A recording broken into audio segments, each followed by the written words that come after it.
हर हर महादेव.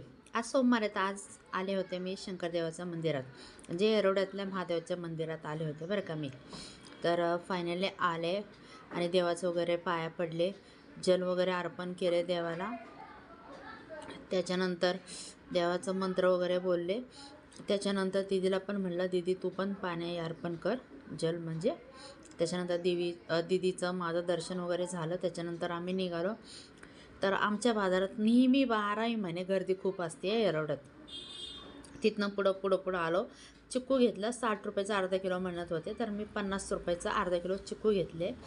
तिथनं पुढं आले मी, कढीपत्ता वगैरे घेतले. तिथनं पुढं आले, कानातले घालून बघत होते, तर ते काय मला आवडले नाही, तरी पण आपलं मी घालून बघितले, नाही का, दिसतात तर बघायला काय हरकत आहे.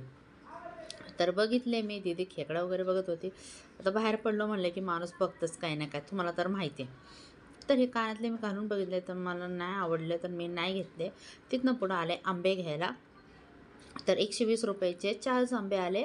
त्याच्यानंतर हे आंबा कोणतं विचारलं त्या आंब्यावाल्यांना. ते मलिका का काहीतरी बोलले, मलिका शेरावत का काहीतरी असे बोलले. त्याच्यावर मी हसले. तिथनं पुढं मग आम्ही आलो भेळीच्या दुकानात. तर भेळीच्या दुकानात आलो, भेळ घेतली. त्याच्यात तिथं एवढी गर्दी, खूप गर्दी होती. आता तुम्हाला दिसत नाही, पण ह्या साईडला खूप गर्दी होती. फार मला घाम सुटलं होतं, पाहू शकता तुम्ही. मी थांबल्या टाईमपासला हे खा ते खा. भेळीच्या दुकानात आलं की खातच बसतो आपण, नाही का. फ्रीमध्येच असतं ना ते, खायला पुढं ठेवलेलंच असतं. मग घ्यायचं एक एक एक एक एक खात बसायचं, आपलं टाईमपास करायचं. पाहू शकता तुम्ही. आणि घाम सुटलं होतं मला अक्षरशः.